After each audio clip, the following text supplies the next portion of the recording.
Friendship over na talaga itong si Lebron at Draymond Green ngayon. Ito yung pangalawang beses kasi na tinira nitong si Green si Lebron sa interview. Una, sinabi niya na nangako sa kanya si Lebron na maglalaro kasama sila sa Warriors pero napako. Yung podcast naman nila dito kasama si O'Neal, sinabi niya na I'd rather miss the playoffs with the Warriors than chase a championship somewhere else. I rather to struggle with the same guys I succeeded with. Yan yung sinabi niya na malinaw na pinatatamaan niya talaga itong si Lebron eh. Dahil yung mga sinasabi ng mga analyst, malinaw ang pinakarason nga raw ni Lebron sa pag-alis sa Lakers dahil naghahanap yan ng championship chance sa ibang team.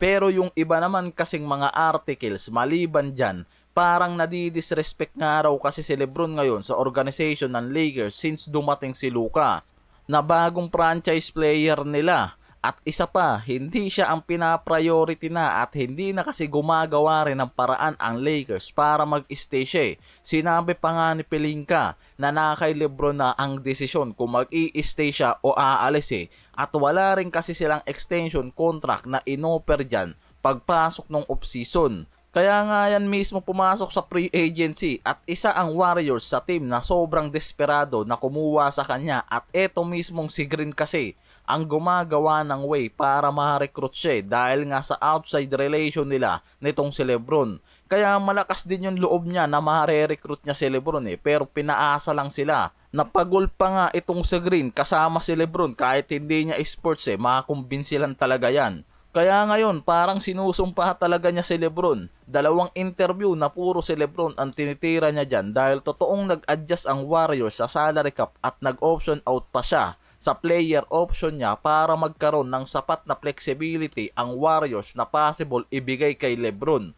Ang problema, hindi yan nangyari kaya sobrang dismayado siya at nag-sign siya ngayon ng extension sa Warriors para ipakita na fully committed siya sa Warriors kahit hindi niya nakuha itong si Lebron. Pero si Shaq, pinagtanggol rin naman si Lebron at sinabing hindi ring chaser yung ginawa ni Lebron na paglipat sa Sixers.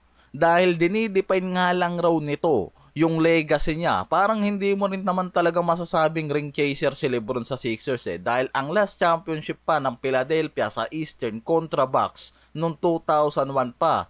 Pero tinalo sila ng Lakers na may Shaquille O'Neal at Kobe Bryant pa mismo nun. Si Iverson pa ang franchise player nila na yan.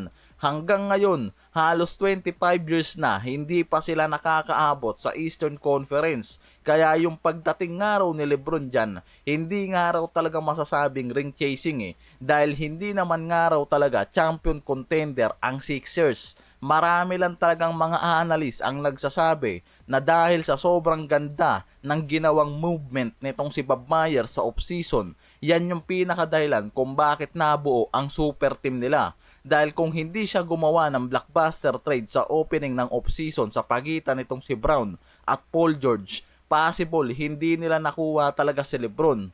Based sa ilang analyst kasi, kahit malakas ang roster ng Sixers dahil kay Joel Embiid, Tyrese Maxey, Jaylen Brown, kailangan pa rin nga raw ipakita ng mga to na kaya nilang umabot sa finals o maging disappointment lang, wag naman sana.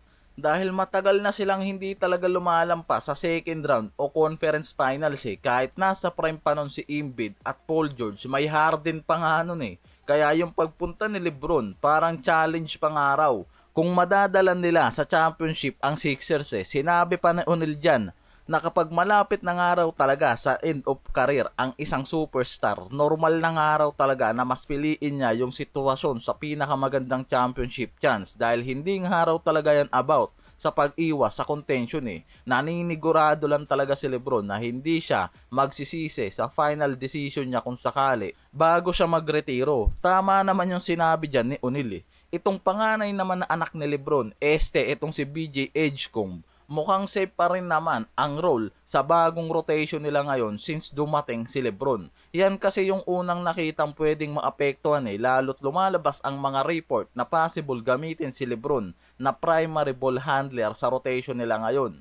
May dalawang source kasi ng Sixers ang nagsabing pwedeng magkaroon ng potential disruption sa development ni BJ Edgecombe dahil sa sitwasyon ng roster nila pagdating ni Brown at Lebron. Dahil sa Big Four nila LeBron, Embiid, Jaylen Brown, Tyrese Maxey, natural nga raw talaga na mababawasan kasi ang possession at shot attempts nitong si Edgecomb. Ito yung pinaka-reason bakit nagkakaroon ng usapan sa organization ngayon ng Sixers Pero sinabi mismo ni Nick Nurse na wala dapat ipag-alala sa lagay ng rookie star nila dahil nga kung makakasama niya si LeBron at Brown, mas matututo nga raw siya kay LeBron kung paano magbasa ng opensa at depensa. Magkakaroon siya ng instant mentor sa loob ng court kaya makakapag-develop siya ng walang sobrang pressure Dahil nga nakikita mismo sa Sixers na hindi na pinipilit ni LeBron na siya ang maging top scorer sa bawat game. Kaya niyang mag-adjust bilang facilitator, playmaker at mentor dahil dyan mismo